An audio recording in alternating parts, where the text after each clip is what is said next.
The word erectile dysfunction. Go. Humiliation. Yeah. Viagra. Ashamed. Yeah, embarrassment. Embarrassment. Yeah. Soft. Oh, I like that. Truth.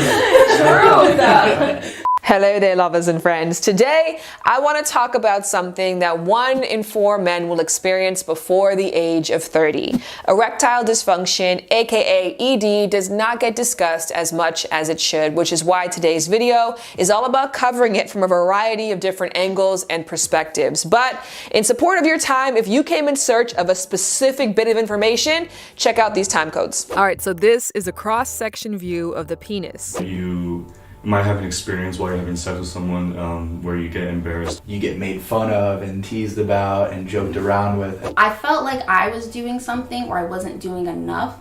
While leaving the arteries free to do their thing and maintain the erection. All right, let's get into things. ED is a spectrum disorder, meaning some men have problems getting it up, others have problems keeping it up. Some experience it frequently, while for others, it's just once in a while. Some men suffer from psychological ED, but most is from physical ED. And no matter where you fall on the spectrum, please know that you are not alone. As a matter of fact, 47 million men in the US alone have experiences with erectile dysfunction. That is why when the founders of Giddy, a new FDA Class 2 medical device developed by urologists and engineers to effectively treat ED, reached out to me to say, hey, can you start this conversation with your community? I didn't just say yes, I said hell yes. And furthermore, it was crucial that my community did not just listen to this information, but I wanted them to be heard. But before we dive back into that conversation, I want to give all of you a little crash course on why some dicks don't get or stay hard. All right, so this is a cross-section view of the penis. That right there is the deep dorsal vein. Then you have the arteries, corpora cavernosa, and the urethra.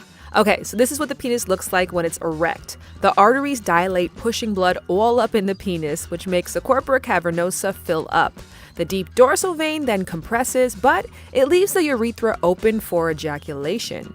Problems in achieving or maintaining an erection are often caused by insufficient blood flow into the penis, meaning the arteries aren't pumping enough blood in, or too much blood flow out of the penis, meaning the veins aren't compressing enough so blood seeps out. So that is how erectile dysfunction happens. And up next, I asked the group why it happens. I think pressure from the partner can play a big role in it, especially if it's something that's happened before.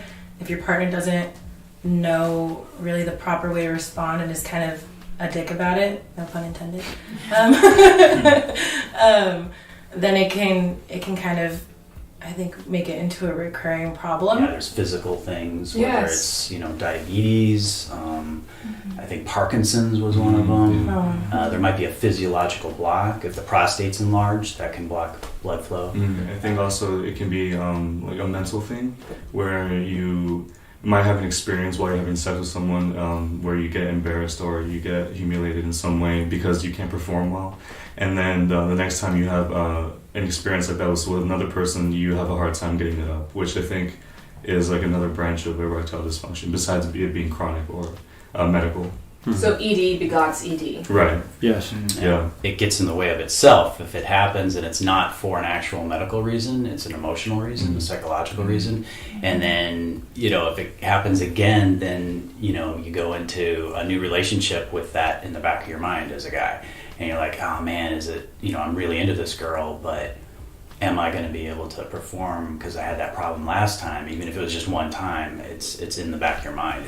And so then if it does crop up and you're not able to communicate with the person about that, then it makes it really awkward, and then that exacerbates the problem. And sometimes the issue is mental, where you're not really attracted to that person. And it may not just be a physical attraction. You may be physically attracted to them, but there's something else about them that's just it's not there. What I thought was really fascinating about that discussion is that whenever we bring up ED, it's usually the mental causes that get so much attention, but statistically, it's only 10 to 20% of ED that is caused by the mental. The other 80 is physical. And so I put together a list of different physical causes for erectile dysfunction. You've got certain prescription medications, obesity, clogged blood vessels, high cholesterol, high blood pressure, tobacco use, alcoholism, and other forms of substance abuse, sleep disorders, an enlarged prostate, surgeries or injuries that affect the pelvic area or spinal cord, and ED can be the side effect of several other health conditions like diabetes or heart disease.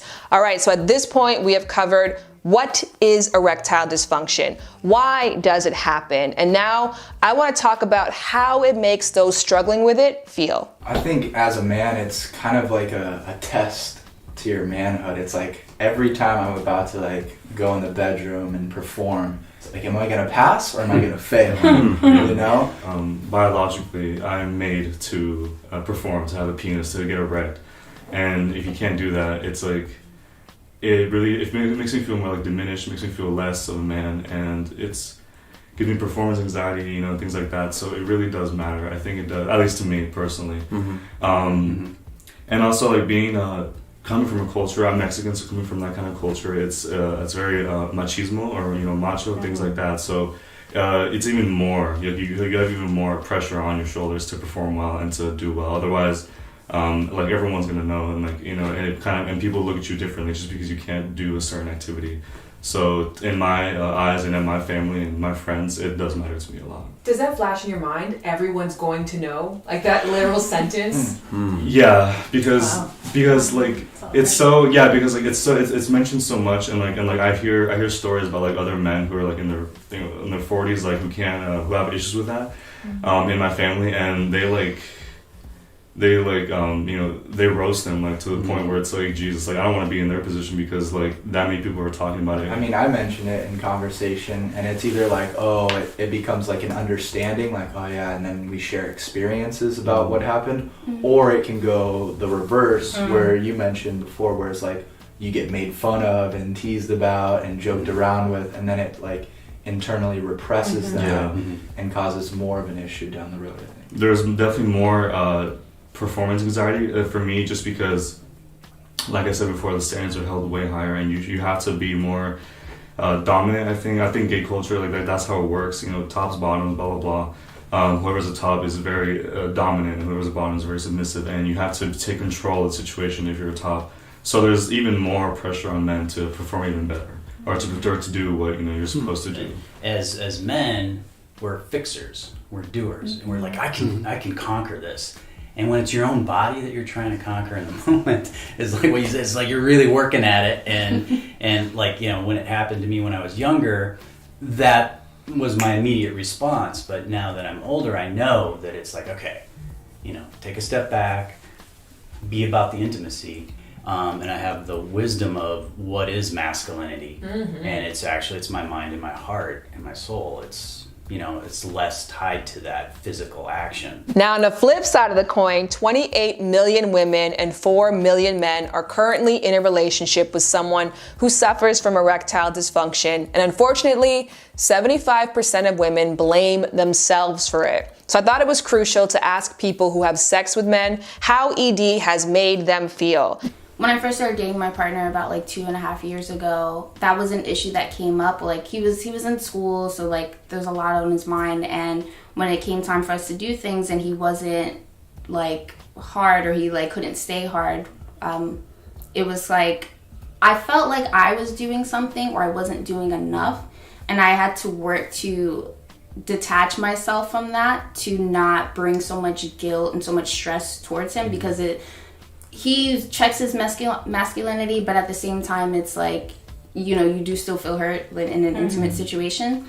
I've grown to not take those things as seriously, and I've also just advocate for different ways of having sex too. Like, it's not like just about your penis. I think a lot of men forget about that too. The fact that we don't need like penetration to enjoy it, because I know a lot of the men were saying earlier, like, oh, you know, you want to perform, you want to satisfy, and there's so many other ways. If you're sleeping with a woman, I mean, even if you're sleeping with another man, you know, you can stimulate someone else without using your penis, and still satisfy them and still meet that goal. I wish it wasn't such a heavy importance on that, on like if you can get a guy hard, but it does kind of feel like that's how you know that they're like into you. I think the worst thing they could do is try and put the pressure on to fix it right now. Mm. Like, or it's like, oh, if it's not fixed in the next 10 minutes, then they put the blame on them, and they verbalize that it's their fault, and you're like, no, it's not your fault. There's nothing to do with you. I don't even know. Most times, or like when this happened to me a few times, I didn't even necessarily understand the reason why. I was just not able to get aroused. But the pressure that was then put on me to essentially try and make this thing happen was unsurmountable. I think also building on that, just not judging it. Like you mentioned, what's wrong with me? What's wrong with you? You know, we have that inner judge in our mind, or that critic that wants to judge and analyze and figure it out. But that's like exactly what you don't want to do in that moment. Like you said, you just need to take a moment, maybe internalize, like, okay, what's your motivation behind this? Reset, take a couple of deep breaths, and then revisit it. And then, like you mentioned, your rhythms will sync back up eventually, because it could have been so many different other factors that had nothing to do with either one of you. I think it's really important for them to just communicate, like, and to let them know, like, hey, something's going on, or I'm just not in the right headspace, or can we take a minute? Because really their reaction, like the person who is experiencing it, I feel like it's on both, but their reaction can kind of turn it one way or another. I've had an experience where it happened to someone and it was our first time having sex, and they just kept trying to make it happen. And like I was the one that was like, you know, do you want to stop? Like we can take a break. And they got mad. They're like, stop asking me if I want to stop, and that's just like turning me off. And I'm like, well, all of this is turning me off right now. So because you're throwing a tantrum, and it was just super uncomfortable for them to have reacted that way. And I knew that it came from embarrassment. Like I knew that I wasn't looking down on them for it. And if the girl is, you know, a compassionate person and the type of person that you want to be having sex with, they won't make you feel like shit about it, or they shouldn't. If they do, don't have sex with them, because that's just trash. Like. Until now, ED has been a couple's problem with the guy's solution, meaning if the dude in the relationship suffering from erectile dysfunction did not want to go to the doctor, there was nothing their partner could do about that. Well, Giddy is trying to fix this because it is non-prescription, meaning anyone can bring it into the bedroom and start that discussion. You know what? Let's go on ahead and start the discussion about Giddy right now. Now, you might be saying to yourself, Shan, isn't Giddy just a standard cock ring? And the answer to that question is nope. Penises aren't round, so neither is Giddy. It fits to naturally mimic the pressure that occurs in a natural erection. Giddy applies pressure to the dorsal vein and allows blood to enter the corpora cavernosa while leaving the arteries free to do their thing and maintain the erection. Also, unlike a standard ring, Giddy leaves the urethra unencumbered so that ejaculation is pleasurable business as usual. In short, Giddy is an effective treatment of ED that, unlike other forms, does not leave you with any side effects. You only gotta buy one, so you don't gotta break the bank. And finally, you do not need a prescription to get it. All you need is access to the internet. Hold on a second, because you guys know I love me a deal, and Giddy would like to extend a special promo offer of $99, which is 40% off, by clicking on the link below. Clearly, I am sold, so I asked the group if they would feel comfortable or compelled to use a product like Giddy in their sex lives. If you have issues with that and you're offering a solution, I'm sure your partner should understand, or at least make a compromise to agree with having the horseshoe or the Giddy. I think the biggest thing with that is just having an open mind, like being willing to try something new. Yeah. Which I'm always open for, Yeah. but it has to be mutual. And I think communication is key when it comes to a new experience. But also, if you're with a partner for a while, that's kind of like one of the secrets to success, right? It's like figuring out new ways, new things to try to keep it new and fresh and exciting. I think you could just be like, well, let's break out some toys. And one for you, one for me. Yeah. Right? Like we both get to have fun here, but Right. I'm gonna try this new one on. And I think that mentality where you're playing together is a way more fun than like, let's have earth-shattering sex right now. You can get there, but with that being the end goal every time, It's too much pressure. Yo, thank you so much to the group just for sharing, for your truth, for your compassion, and in spirit of what they have done in this video, I implore all of you to start the discussion down below in the comment section. I want to hear from you. What do you know about ED? What experiences have you had about ED? And above all else, what is the most important thing that you wish the public knew about erectile dysfunction?